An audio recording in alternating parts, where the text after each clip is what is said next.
ভয়টা মানুষের জন্মগত অধিকারের মধ্যে একটা।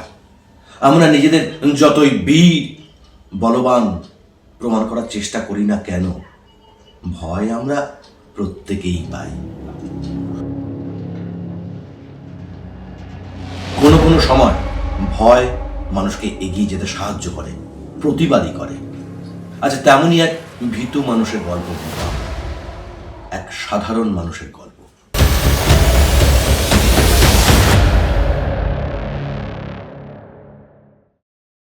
অফিস থেকে বেরোতে আজ বেশ খানিকটা দেরি হয়ে গেল শুভ্রজিতের। গরম পড়তে না পড়তেই হঠাৎ করে কালবৈশাখী ঝড় বৃষ্টিতে অফিসেই আটকে পড়েছিল শুভ্রজিৎ, দীপা, অনন্যা, বিকাশ, অজয়রা। এখন অবশ্য ঝড়টা নেই, বৃষ্টিও প্রায় থেমে গেছে, গুঁড়ি গুঁড়ি পড়ছে। শুভ্র আর দেরি করতে চাইল না। সবাই বারণ করেছিল বটে, তবে শুভ্র রাজি নয়। তাকে যেতে হবে অনেকটা দূরে, মোটর বাইক চালিয়ে। শুভ্র টিপ টিপ বৃষ্টির মধ্যেই বাইক স্টার্ট করে দিল। লকডাউনে তার আগের চাকরিটা গেছিল। শুভ্র বরাবরই চুপচাপ ছেলে, নিজেকে সকলের সামনে এক্সপ্রেস করতে পারে না। সেলসের কাজটা তাও এখন কিছুটা সাবলীল হয়েছে, বিচিবিড়িতে মাথাও পাকিয়েছে, কিন্তু ওই পর্যন্ত। নিজের সম্বন্ধে কিছু বলতে গেলেই তুতলিয়ে চুপ করে যায়। সবাই হাসে, নিজেও তাদের সাথে বোকা বোকা হাসে। কখনোই বলতে পারে না আমি এমনটা নই তোমরা যেমন ভাবছো। আর সেই কারণেই আগের চাকরিটা খুইয়েছিল শুভ্র। কর্পোরেটে কাটিবাজি হবেই, আর সেটা সকলেই জানে। শুভ্র জয়েন্ট ফ্যামিলির বড় ছেলে, একটু ঘর কোনো, বাইরের চেয়ে বাড়িতেই থাকতে বেশি ভালোবাসে। বাড়িতে সব দায়িত্ব বাবার পরে নিজের কাঁধেই চাপিয়ে নিয়েছে হাসি মুখে। তাই শুভ্রর ভাই অভ্র একটু গা ছাড়াভাবে চলতে পারে। কিন্তু সেই শুভ্রকেই চাকরির জীবনের প্রথম পর্যায়ে কাশিয়াঙে চলে যেতে হয়েছিল। একে নতুন জায়গা, তারপর বাড়ি থেকে এতটা দূরে। শুভ্র প্রথমে আসতেই চায়নি। অফিসও নাছরবান্দা, শুভ্রকেই তাদের দরকার, তাদের চাই। শেষে শুভ্রর বাবা জোর করে শুভ্রকে পাঠিয়েছিলেন। ছোট্ট এক কামরার কাঠের বাড়ি, নিজের কাজ নিজেকেই করে নিতে হতো। কিন্তু অফিসে তাড়া থাকলে ঘর অপরিষ্কারই থেকে যেত। তাই বাধ্য হয়েই শুভ্রকে একটা কাজের মেয়ে রাখতে হয়েছিল। মেয়েটির নাম শিরিন, ওখানকারই বাসিন্দা। নাকচ্যাপটা, ছোটখাটো চেহারা, কিন্তু কাজে খুব চৌখুস। এক সপ্তাহের মধ্যেই শুভ্র সেটা টের পেয়েছিল। সব থেকে বড় কথা, খুব বিশ্বাসী। কখনো কোনো জিনিস এদিক ওদিক হয়নি শুভ্রর। শিরিন দেখতে খুব সুন্দর। শুভ্রর মতন মেয়েদের প্রতি আকর্ষণহীন ছেলেকেও মাঝে মাঝে আর চোখে দেখতে বাধ্য করেছিল। একদিন এমনই এক ঝড় জলের রাতে শিরিন ছুটে এসেছিল শুভ্রর কাছে। অনেকটা রাতে দরজায় জোরে জোরে ধাক্কা পড়ায় শুভ্র একটু চমকেও গিয়েছিল বটে, ভয়ও পেয়েছিল। বাবুজি দরজা খুলে, বাবুজি, বাবুজি, বাবুজি দরজা খুলে, আমাকে ওরা মেরে ফেলবে বাবুজি, বাবুজি দরজা খুলে। শিরিনের বাবা মা নেই। গোর্খাল্যান্ডের রাজনৈতিক গন্ডগোলে নিরীহ মানুষের মৃত্যুর খাতায় তাদের নাম উঠেছিল। শিরিন একটা অনামী অরফ্যানেজে বড় হয়। লেখাপড়া তেমন কিছু না হলেও পড়তে জানে, আর বই পেলে সেটা পড়ার লোভ সামলাতে পারে না। শিরিন সেই রাতে মাতালদের তাড়া খেয়ে শুভ্রর কাছে আশ্রয় নিতে বাধ্য হয়েছিল। আর সেই দিনই শিরিনের জীবনের এত ইতিহাস শুভ্র জানতে পেরেছিল। শুভ্র যখন বাড়িতে জানালো সে শিরিনকেই বিয়ে করতে চায়, বাবা বাদে বাড়ির সকলেরই প্রবল আপত্তি। বিশেষ করে অভ্র। তাদের স্ট্যাটাসে এই ধরনের মেয়ে বাড়ির কাজের লোক হতে পারে, কিন্তু বউ হওয়া সম্ভব নয়, এটা তাদের পারিবারিক ঐতিহ্যের বাইরে। কিন্তু শুভ্র অনড় ছিল। আর আবারও শুভ্রর বাবাই সমস্যা সমাধান করেছিলেন। বিয়ের পর শুভ্রর থেকে অভ্রই বৌদির বেশি আদরের হয়ে উঠেছিল। তখন হয়তো অভ্র ভুলেই গিয়েছিল বিয়ের আগে তার আপত্তির কথা। বিয়ের পর শুভ্র কলকাতায় অন্য একটা চাকরি পেয়ে চলে আসে। কয়েকটা দিন খুব ভালোভাবেই চলছিল। সমস্যা শুরু হলো অভ্রর বিয়ে নিয়ে। অভ্র আর প্রিয়াঙ্কার মেলামেশাটা যে চরম পর্যায়ে উঠেছে সেটা বাড়ির লোক টের পেল যখন প্রিয়াঙ্কার অ্যাবর্শনের প্রয়োজন হলো। প্রিয়াঙ্কার বাবা মা অভ্রকে বিয়ে করার জন্য চাপ দিতে থাকে। অভ্র বৌদি শিরিনকে সব কথা বলতে বাধ্য হয়। শিরিন এমনিতে শ্বশুর শাশুড়িকে যথেষ্ট শ্রদ্ধা ভক্তি করে, সম্মানও করে, কিন্তু ওই ব্যাপারে শিরিন প্রথমবার শ্বশুর শাশুড়ির বিপক্ষে দাঁড়ায়। তার এক কথায় শুভ্রর বাবা আর কোনো আপত্তি করতে পারে না। বাবুজি, মাথা ঠান্ডা করে ভাবুন। আমিও তো এই পরিবারের এক জাতের নই, তাহলে আমার বেলায় আপত্তি না হলে ভাইয়ের ব্যাপারে হচ্ছে কেন? তাছাড়া অভ্র যদি ভুল করেই থাকে তাহলে আপনারা অভিভাবক হয়ে সেটা শুধরে দেবেন না? প্রিয়াঙ্কা শহরের মেয়ে, খুবই চালাক চতুর, আর এর মধ্যেই সে স্বামীকে বশ করে কলকাতায় আলাদা ফ্ল্যাট নিয়ে চলে যাওয়ার ধান্দায় আছে। সেটা প্রকাশ্যে না এলেও বাড়ির সকলেই সেটা বুঝতে পারে। অভ্র মাঝে মধ্যেই বলে, বাবা, একটা কথা বলবো তোমায়। এই মফস্বল থেকে কলকাতায় যাতায়াতে আমাদের খুব অসুবিধে হচ্ছে। কলকাতায় থাকতে পারলে ভালো হয়। তাছাড়া প্রিয়াঙ্কার স্কুলটাও তো কলকাতায়, তাই। শুভ্রর বাবা মা বুঝতে পারেন পরিবারের ভাঙনটা ধরবেই, সেটা আটকানো যাবে না। অথচ যতদিন পর্যন্ত পারা যায় সেটা আটকাতে কার্পণ্য করছেন না তারা। এই টানাপোড়েনের মধ্যেই একদিন রাতে শিরিন শুভ্রর বুকে মাথা রেখে খুব কোমল স্বরে বলল, এই শোনো, একটা সুখবর আছে। সুখবরটা কি সেটা বলতে গিয়ে শিরিন আরো লজ্জায় শুভ্রর শরীরের আরো গভীরে মিশে গেল। সময় মতন শিরিনের একটা ছেলে হলো। নতুন অতিথি আসার আনন্দে সবাই যখন মাতোয়ারা, ঘটনাটা ঘটল ঠিক সেই সময়। শিরিন কারো কথা না শুনে সংসারের যাবতীয় কাজ করতে গিয়ে মার্বেলের মেঝেতে পড়ে গেল। কাঁচা মাতৃত্বের শরীর সে ধকল সইল না। 2 দিন জমে মানুষের টানাটানিতে জমেরই জয় হলো। দুধের শিশুকে নিয়ে শুভ্র তখন অকুল বাধারে। শুভ্র চিন্তা আর বাইক হঠাৎ করে থমকে গেল। একটা দোহরা গোছের কালো মেয়ে তার বাইকের সামনে এসে পড়েছে।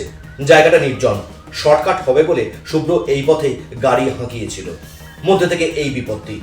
মেয়েটা শুভ্রকে ধরে দ্রুত বাইকের পেছনে উঠে বসলো। কি হলো, চলুন। কে তুমি? পরে বলবো, আপনি আপনি গাড়িটা তো চালান। ওরা ওরা একবার ধরতে পারলে আমাকে তো মেরে ফেলবে, আপনাকেও ছাড়বে না। শুভ্রর মৃত্যু ভয় এখন অনেকটা কম। লকডাউনে চাকরি না থাকার সময় রাতে বিছানায় শুয়ে শুয়ে নিজের মনে মনে অনেকবার ঠিক করেছিল সুইসাইড করবে, কিন্তু ঠিক তখনই ছেলের নরম তুলতুলে হাতটা এসে পড়েছিল ঠিক তার বুকের উপরে।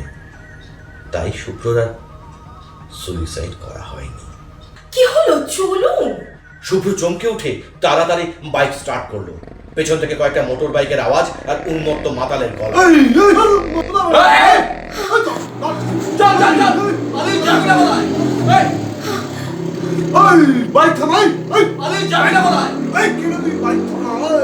আপনা থেকেই শুভ্রর হাতের মোচড়ে বাইকের স্পিড বাড়লো।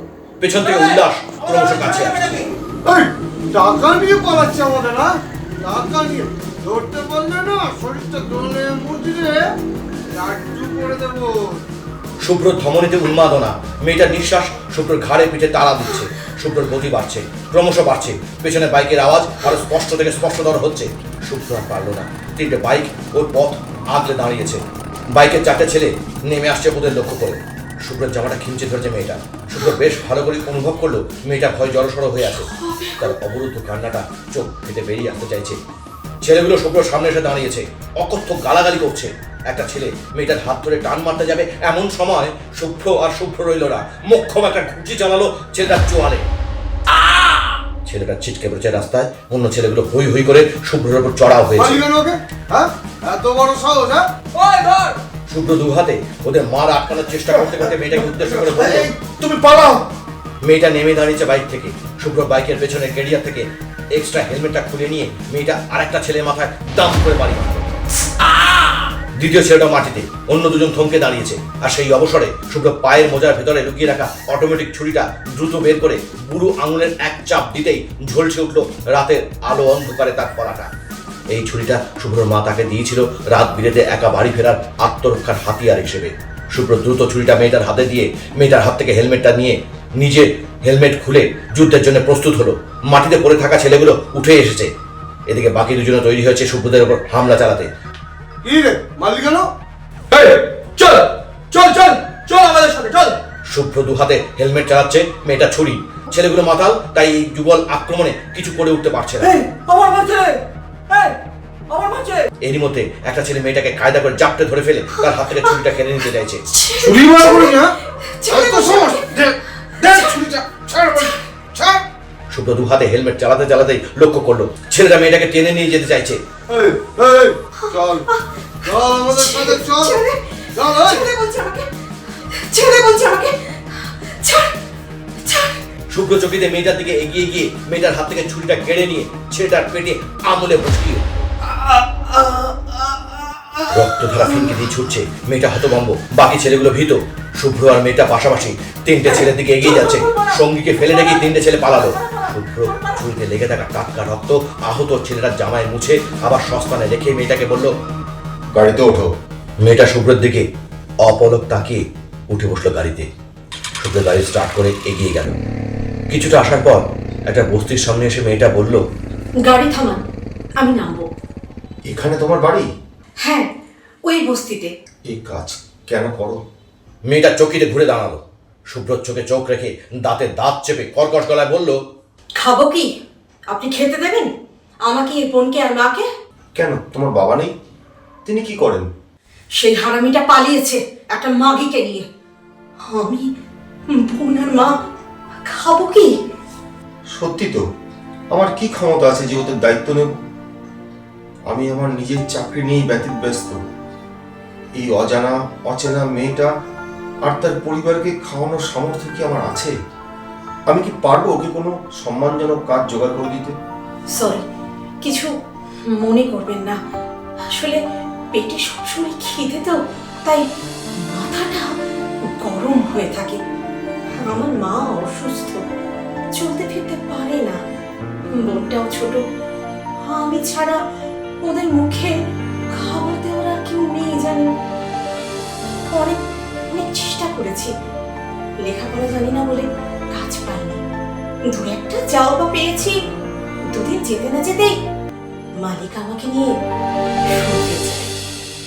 তাই তাই এখন ভদ্রলোকের বিছানা গরম করি, এটাই আমার কাজ। শোনো, মেয়েটা ঘুরে দাঁড়ালো। শুভ্র পেছনের পকেট থেকে পার্স বার করে কয়েকটা 100 টাকার নোট বার করলো। এই টাকাগুলো দিয়ে দিলে আগামী 2-3 দিন আমাকে ভিড় ট্রেনে বাসে চড়ে বাদুরঝোলা হয়ে ফিরতে হবে। মুচকি হেসে শুভ্রর টাকাগুলো মেয়েটার দিকে বাড়ি দিল। মেয়েটা ম্লান হেসে শুভ্রর কাছে এসে টাকাগুলো নিতে নিতে বলল, আজ তো রাত হয়ে গেছে, কাল বা পরশু আপনি যেখানে যেতে বলবেন পৌঁছে যাবেন। তোমাকে কোথাও যেতে হবে না। তাহলে সব পুরুষ মানুষই রেপিস্ট হয় না, কেউ কেউ দাদা বা ভাইও হয়। মেয়েটা তাকিয়ে আছে শুভ্রর দিকে।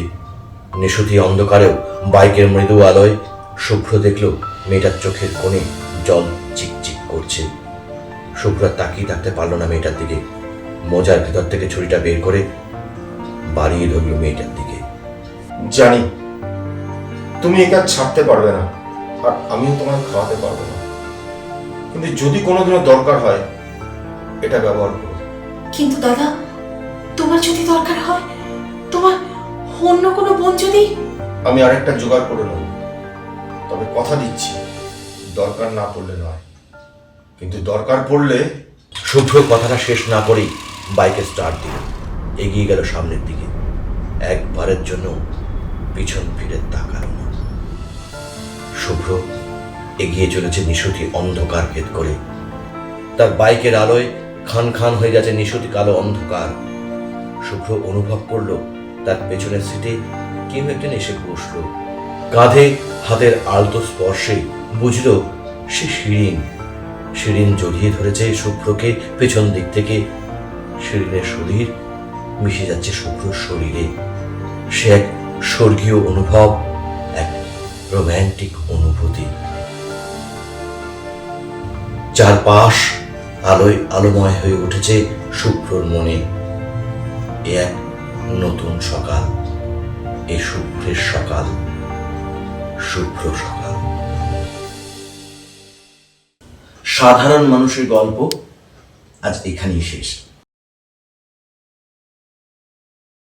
এই গল্পে যারা ছিলেন তাপস, শিবাশিস, সায়ন, শিপ্রা, সংযুক্তা, শাম্ব। সাধারণ মানুষরা অসাধারণ হয়ে উঠুক, গল্প এখন তখন তাই চায়। আপনারা যদি চান তাহলে গল্প এখন তখনের সঙ্গে থাকুন, আমাদের চ্যানেলকে সাবস্ক্রাইব করুন আর বেল বাটনটা অন করতে ভুলবেন না। যদি কোনো মতামত দেওয়ার ইচ্ছে হয় বা প্রয়োজন হয় অবশ্যই কমেন্ট বক্সে জানাবেন। নমস্কার।